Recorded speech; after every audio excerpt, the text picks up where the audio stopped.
Salam, salam qardaş. Nə var, nə Salam, yox, hər axşamınız vaxtınız xeyir xeyir. olsun. Necədir işləriniz, Rafael? Yenə Allah mübarizədə şükür, davam. Allah salamatçılıq. Buyur qardaş. Yaxşı olasınız, yaxşı olasınız. Valla baxıram, TikTokda xeyli izləyici də var. Rəylər də yazırlar. Hər birinizi salamlayıram. Efirə qoşulan qardaş bacılarımıza. Möhkəm iradə, can Qoşacam sağlığı doktor, arzu. qoşacam. Qoşacam. Səbirli olun, Əlnur bəy sözünü desin, ondan sonra sizi qoşacam. Buyur Əlnur bəy, siz sözünüzü deyin. Bu Bugünkü məsələ ilə bağlı. gündəmə Biz bir xalq olaraq layiqik bu ailəyə. Buyurun. və gündəmə uyğun olaraq da mövzu açıbsınız. Təşəkkür edirəm. Həqiqət bundan ibarətdir. Uzun illərdir ki, yəni artıq 33 ildir ki, həqiqətən Əliyevlər, xunta, heydərizm rejimi bu xalqın həm düşünən başlarını, danışan dillərini kəsdi. Kəsməkdə də davam eləyir günü bu gündə. Bu yetməmiş kimi şəhidlərin qanı bahasına sərvətlərimizi talan eləyirlər. Özləri bütün günü ermənilərlə hər cür, necə deyərlər, məclislərdə, şən, hətta bu müharibədən öncəki, bu son 2-ci Qarabağ müharibəsindən öncəki devirlərdə də bu danışıqlar adı ilə gedib məclislər qurub şən, xürrəm münasibətlər qururdular. O qədər bizim bu xalqın gözünə kül üfürürlər ki bunlar. Sanki xalq kölə kimi, kölə təfəkküründə bu Əliyevlərin apardığı monopolist bir sistemin oyuncusu olaraq da xalqın özünü məcbur ediblər ki, iştirak eləməlisən sən bu oyunda. Yəni sən kölə kimi bunu dəstəkləməlisən, qəbul etməlisən ki, bu Əliyevlərdən başqa kimsə bu hakimiyyəti, bu dövləti idarə edə bilməz. Bunu elə bir sistemə gətirib çıxardıblar ki, mən məsəl üçün bu son zamanlar Rafael bəy çox vaxtınızı almayacağam efirdə, qısa deyəcəm. Bütün bu devrə baxsaq, nə qədər ki bunlar hər bir şəxsi, vətəndaşı, Azərbaycanda ictimai-siyasi fəaliyyətə qoşulmuş insanları təqib etdilər, şantaj etdilər, namus üstündən şər atdılar, hər kəsin ən müqəddəslərinə toxundular. Və buna görə də heç vaxt başları ağrımadı. Yəni biz bir xalq olaraq ayağa qalxmadıq ki, qardaş, sənin vətəndaşın mənzilində nə işin var? Sənin vətəndaşın yatağında nə işin var? Bu hansı demokratiyadır? Bu nə cür idarə etmədir? Bu nə sistemdir? Mən hələ rüşvəti, korrupsiyanı, qazilərimizin bugünkü durumunu, yəni bunlar çox uzun mövzulardır. Bunlara girmirəm. Bugün bizim milli dəyərlərimiz, yəni tarixi milli dəyərlərimiz, Azərbaycanın tarixinə baxsaq, bütün döyüşləri namus, dövlət, qeyrət üstündə olub. Yəni Azərbaycan heç bir zaman tarixdə hansısa bir dövlətə təcavüz etməyib. Özünü müdafiə eləyib, özünü qurduğu dövləti qorumağa çalışıb və bütün müharibələrdən də qalib kimi çıxıb, çünki ideoloji olaraq ədalətli müharibələrə qoşulub, ədalətli mübarizələri aparıb. Bugün bizim xalqımız məhz öz namusu naminə, xalqın namusu naminə, tarix üçün, gələcək nəsillər üçün bu rejimə qarşı çıxmaqda borcludur. Xalq borcludur. Niyə? Bir insan ki, öz ailəsinin namusunu qoruya bilməyə, öz ailəsini idarə edə bilməyə, yəni əxlaqsız ailə üzvləri, yeni gətirdikləri gəlin əxlaqsız eskort bir qadın, bu adam bu dövləti necə idarə edə bilər? Bax, indi bizim nə qədər həbsxanada qadın, xanım jurnalistlərimiz var, əziz xalqımız. Gəlin bir diqqətli olaq bu mövzuda. Onlar nəyə görə həbsxanadadılar? Korrupsiyanı, rüşvətxorluğu, İlhamın cinayətlərini ifşa etdiklərinə görə o adamlar həbs olunurlar da. Cavan qızlardır hamısı. Hamısı da cavan qızlardır.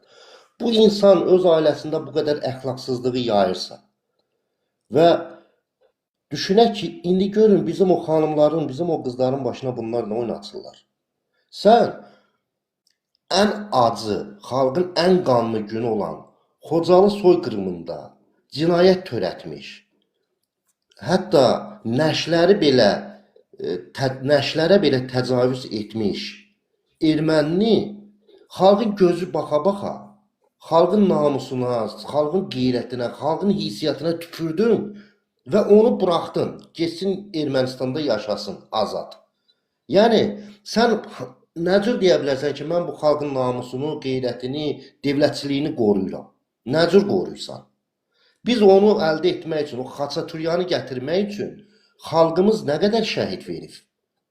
Yəni Xaçatüryanı sən gedib gətirə bilirdin, gedib gətirə bilərdin Ayğan. Bax o xalq müharibəyə qatılmasaydı, torpaqlarımızı azad etməsəydi, ne deyirsən mən xəmir yumruğam. Sən xəmir yumruq uydunsa da bunu siyasi yolla həll eləyərdin də, xalqın qanını orada ne tökürdü? Məsələ burada budur ki, indiyənə kimi deyilənlər Rafael bəy, faktiki olaraq doğruydu, ancaq sübut yox idi. Bugün faktlar ortaya qoyulur, real faktlar ortaya qoyulur ki, bəli, sən benamussan, şərəfsizsən, əxlaqsızsan, bütün ailə üzvlərində bu tür yaşayır. Bu faktların qarşılığında sənin verdiyin reaksiya bax. Bunlar hamısı Rusiyanın agenturasıdır. Bu söhbətdirmi? Qardaş, sən bir dövlət rəhbəri kimi, bunu da açmayıb, burada nə var ki, mən elə görürsəm daha yaxşıdır. Sən bir dövlət rəhbəri kimi, əgər bizləri, Rafaeli, digərlərini, Mehman Hüseynovu, Emin Hüseynovu, ümumiyyətlə, xaricdə fəaliyyət göstərən mühacirləri, hansısa bir dövlətin kəşfiyyat orqanı ilə iş birliyində ittiham eləmək istəyirsənsə də, sən bazarda soğan satan, kələm satan deyilsən ki, sən faktları, argumentləri ortaya qoymalısan, sübut eləməlisən ki, bəli, sən filan vaxtda, filan yerdə, filan erməni ilə, filan rusla, nə bilim, filan dövlətin nümayəndəsi ilə görüşmüsən, bu foto, bu şəkil və bu adamlar kəşfiyyat orqanının işçiləridir. Əgər biz bunu sənin başının üstündən eləyə biliriksə də, bu da sənin minusundur. Biz bunu eləməmişik. Ancaq bunu eləyə bilirsən. Deməli, sən dövlətin nə yerə qoyubsan ki, sənin dövlət təhlükəsizlik orqanı, əks kəşfiyyat orqanı o səviyyədə başı korrupsiya, pula, alverə qarışıqdır ki, kim xaricdə nə cür istəyirsə, Azərbaycanın dövlətçiliyi əleyhinə deməli mübarizə. Bu yalandır axı. Sən bunu argumentlə ortaya qoymursansa da, deməli sən bir yalanı bastırmaq üçün 10 dənə də yalan düşünürsən ki, bu bir yalanı həqiqətə çevirin. Sabah həmin 10 yalanı biz sənə açıq şəkildə təqdim edəndə, sən yenidən 100 dənə yalan fikirləşməli olacaqsan. Məsələ budur. Məsələ budur ki, bu məsələ, bu açılmış Alyona Qonçar məsələsi heç bir halda, heç bir dövlətin kəşfiyyat orqanının maraqlarında ola bilməz. Bu reallıq bilsiz nədən ibarətdir dostlar? Açıq deyim də, mən çox bu sistemi bilən bir adam kimi, zamanında bu sistemin içindən gəlmiş bir adam kimi deyirəm bu sözləri, özdə əminəm bu sözlərimdə. Əgər bir dövləti mən öz nəzarətimə almaq istəyirəmsə, kompromatlarla, yəni belə bir dövləti nəzarət almaq çox asandır. Çünki bir əldən idarə olunur. Bu dövlətin parlamenti yox, hüquq qanun verici orqanları yox. Yəni sən biri var, konstitusiya məhkəməsini də şantaj eləməlisən, parlamenti də şantaj eləməlisən. Hər yeri şantaj eləməlisən ki, bütün güc strukturlarını, idarə edən strukturları ki, bu dövlətdə sənin sözün keçsin. Amma Azərbaycan kimi dövlətdə İlhamın qulağından tuta bilirsənsə də, hansısa mövzuda, deməli sən bütün Azərbaycanı idarə edirsən, həm xarici, həm daxili siyasətini. Mövzu budur. İndi baxın, mən inanıram ki, Alyona Qonçarın aliyə gəlməsində %90 hansısa bir dövlətin təzyiqi olub. Çünki İlham bizi kimi insanları təqib eləyib, bacardığı qədər öldürüb, kəsib doğraya bilirsə də, bir esport qadını aradan götürmək açıq danışaq da İlham kimi adam üçün. Bu heç bir şeydir, bu onun bir dəyərsiz bir insandır bu Alyona. Həqiqətdə. Kimdir bu Alyona? Elə Ukraynanın özündə onun nəsilliyi isə məhv edir. Qardaş, bir dəqiqə bax, Əlnur bəy, üzr istəyirəm. Qardaş, bax, bunun geyiminə bax, bu bir sən nə deməkdir? Azərbaycanın dəyərlərindən xəbəri yoxdur. Mən indi ona gəlirəm. Din bizim dəyərimizdir. Bu adamlar dinin dəyərini bilmir. Bunun geyiminə baxsan, bu bizim dəyərlərimizdən xəbəri yoxdur. Bəli, mən indi ona gəlirəm. Məsələ nədir?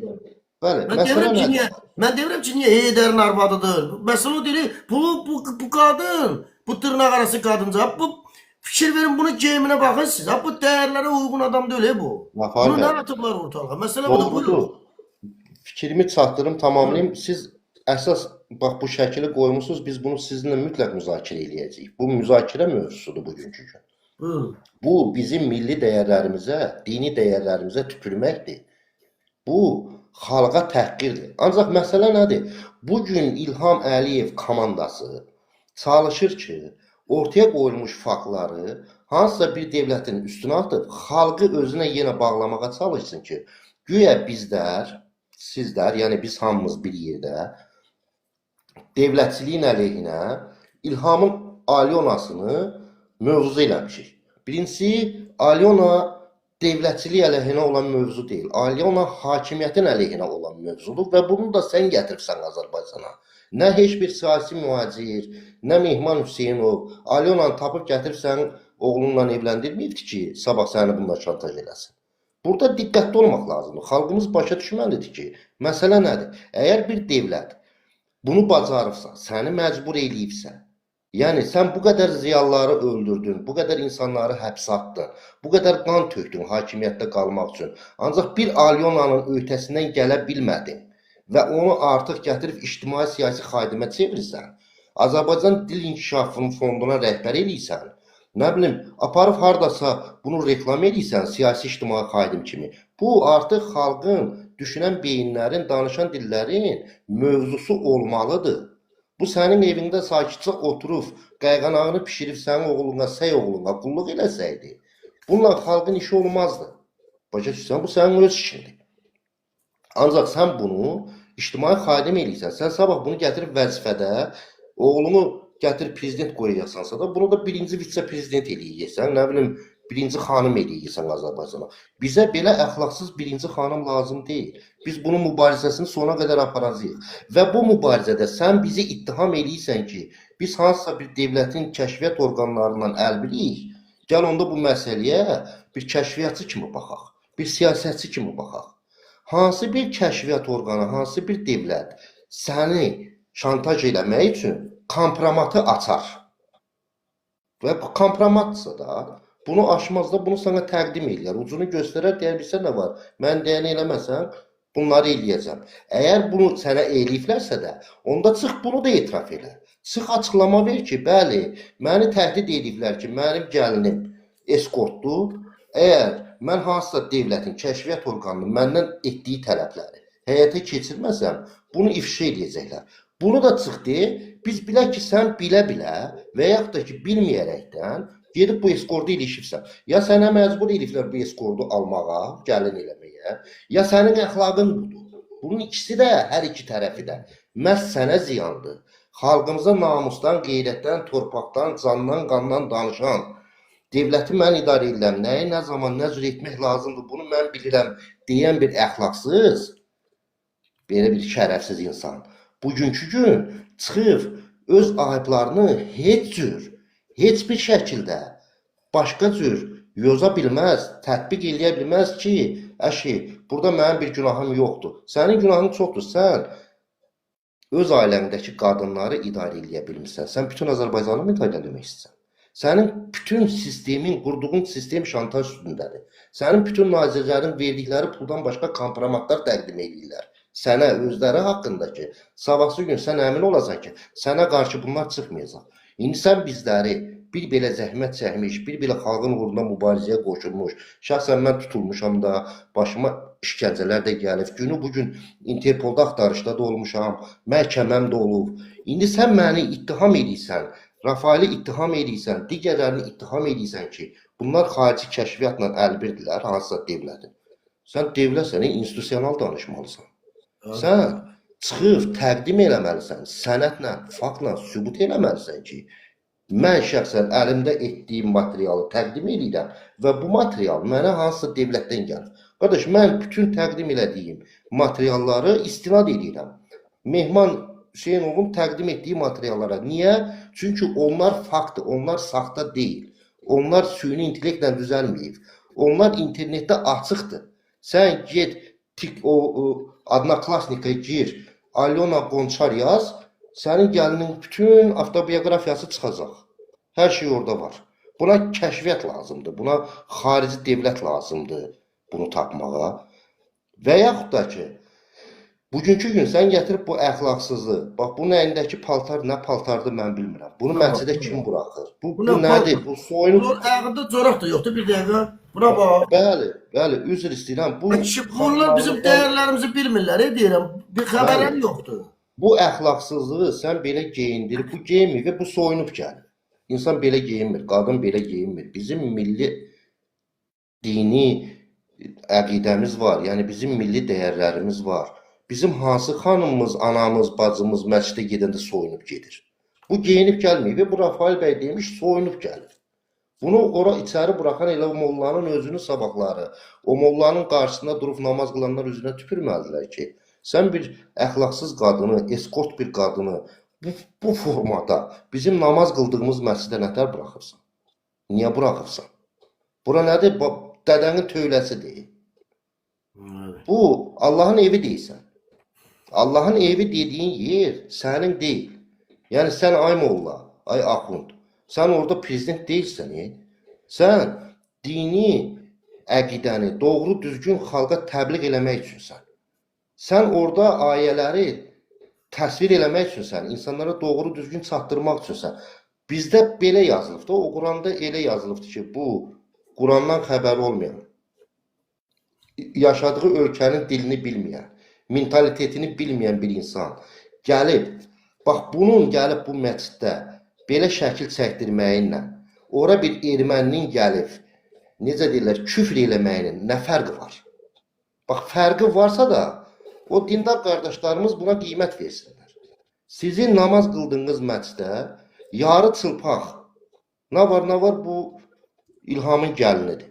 Qardaş, siz Allaha ibadət edən insanlar, ən müqəddəs, ən doğru, ədaləti seçən insanlar, necə ədalətlisiniz ki, siz buna göz yumasınız? Bu nədir? Bu hansı ədalətdir?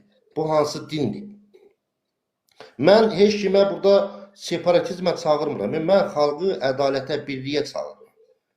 Ki siz özünüz, öz dəyərlərimizi, bax bizli, sizli, hamımız, öz hüquqlarımızı, öz istəklərimizi qorumadıqca, bunlara qarşı çıxmadıqca, bax bunlar bizim milli dəyərlərimizə də, bizim tərbiyəmizə də, bizim gələcəyimizə də, bizim gənclərimizin gələcəyinə də bax bu formada, bax bu şəkildə həqarət eləyəcəklər. Yəni bu təhqirdir, bu söyüşdür, bu məscidə gəlmək şərt deyil ki, məscidə gəlib neyinirsən? Şərt budur. Sən məscidə gəlib, göbəkdən aşağı üzr istəyirəm ifadəmə görə. Soyunub məscidə gəlirsənsə də, sən məscidi təhqir eləməyə gəlsən, sən məscidə hörmət eləməyə gəlməyibsən ki. Hələ onun böyründəki duran o şərəfsizə bax. Onun əlinə Quran verənə bax. Həqiqətən də, Quranda da yazma, bu molla deməlidir ki, nədir, ay anam, ay bacım, belə deyək də, hörmətlə yanaşmalı ki, ay xanım, ay anam, ay bacım, bu geyimdə, yəni məscidə girməyimiz məncə Allahın yanında da düzgün deyil, məntiqin yanında da, vicdanın yanında da düzgün deyil. Mən məsləhət görürəm ki, geyiminizə yəni düzəliş eləyəsiniz, ondan sonra gələsiniz. Deyə bilər bunu. Demirlər, hamısı kölədirlər, kölə, pulun kölələridir. Bəli. Bax, indi görün, bu şərəfsiz sabahları öz əqidədaşlarına, yəni onunla bərabər namaz qılan müsəlman bacı qardaşlarına hələ bunu tərifləyəcək. Ki, biz o qədər uğur əldə etmişik ki, Alyona soyunub bizim məscidimizə gəlib ziyarət edib. Bax, budur bunların təbliğatı. Bu hətta özünə şərəf bilir ki, yəni bu güya Allahın dininə ibadət edən adam, güya Allahın dinini təbliğ edən, güya Allahın dinini xalqa maarifləndirən şərəfsiz, sabahları hələ fəxr eləyəcək ki, Alyona bunu adam yerinə qoyub bunun yanına gəlir. Gör, bu xalqı nə günə qoyublar. Yəni, dini təbəqədə bu ziyalıdır. Elmi təbəqədə, Elmlər Akademiyasında çalışan ziyalılar olduğu kimi, dini təbəqədə də, dinin təbliğatında da, bax, belə şərəfsizlər ziyalı sayılır. Bunlar dini təbliğ edirlər, təfsir edirlər, dini xalqımıza açıqlayırlar ki, din nədir, iman nədir, ədalət nədir? Səndən mi öyrənəcək bu xalq? Sən özün gör hansı həyatı yaşayırsan. Nə olsun ki, sən molla paltarındasan? Əqidən doğrudurmu? Sən o ləyaqətsiz xanımın yanında nə şəkil çəkdirirsən? Sən əgər əqidənə bağlı insansansa da, Allahına, dininə bağlı bir insansan, bu müqəddəs ayda əxlaqsız bir qadının yanında niyə durursan? Tüpürərdin o işə, tüpürərdin o vəzifəyə, deyərdin bu məscid daha mənim üçün halal deyil. Bu məscidə mən gəlməyəcəm. Görüm eləyə bilərsənmi, cəsarətin çatarmı? Yox, hələ sabah yaltaqlanacaqsan. Siz çox doğru buyurursunuz, Rafael bəy. Üzr istəyirəm ki, sizin efir vaxtınızı aldım, bu qədər danışdım. Digər dostlar da Davam edək, konuşmaq söz istəyir. sizdədir, efir sahibi sizsiniz. Təşəkkür edirəm ki, mənə şərait yaratdınız. Oldu. Bir iki kəlmə burada dedim. Yəni, xoşdur, dəstəkləyirəm sizin təbliğatınızı da, sərbəst müstəqil mübarizənizi də. Mən bilirəm, bu ağır yoldur. Tək mübarizə aparmaq çox ağır bir yoldur. Amma neyinəyim, əlimizdən gələn eləyirik də. Bəli, bu sistem zaman-zaman necə deyirlər, daşlar öz yerinə oturacaq. Hər kəs öz layiqli yerini tutacaq. Mən belə deyim də, heç kimə burada necə deyirlər, ağır bir söz deməmək şərti ilə. Şərəfli şərəfli olacaq, şərəfsiz də şərəfsiz olduğunu necə deyirlər, qəbul eləyəcək. Zaman bunu eləyəcək. Zaman bunu göstərəcək. Xalqın dəstəyi, sizin can sağlığınız, bu həqiqi vəhdətə dəstək vermək lazımdır. Mən bu təşkilata dəstəkləyirəm müstəqilliyinə görə. Mən bir çox təşkilatların dəstəkləmişəm.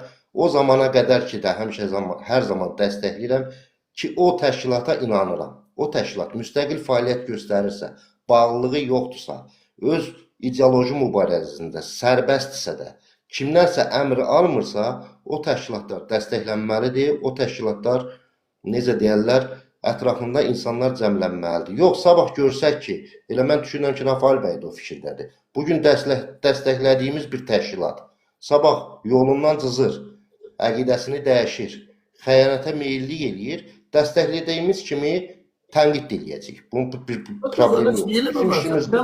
Mənim haqqımda, Rafaelin haqqında sözü olan, fikri olan, biz kimlərsə bloklamırıq. Hamı üçün bizim telefonumuz da açıqdır, əlaqəmiz də var. Çıxsınlar, sübutlarla, faktlarla ortaya qoysunlar. Elə İlham Əliyevin özü başda olmaqla, bəyək də dedim. Çıx faktla, sübutla ortaya qoy ki, mən Rafael və yaxud da ki, digər hansısa bir ictimai-siyasi fəal, hansısa bir dövlətlə və yaxud da ki, kimlənsə iş birliyindədir. Biz dövlətçilik əleyhinə mübarizədə deyilik, biz hakimiyyət əleyhinə mübarizədəyik. Dövlətçilik üçün biz bu mübarizədəyik.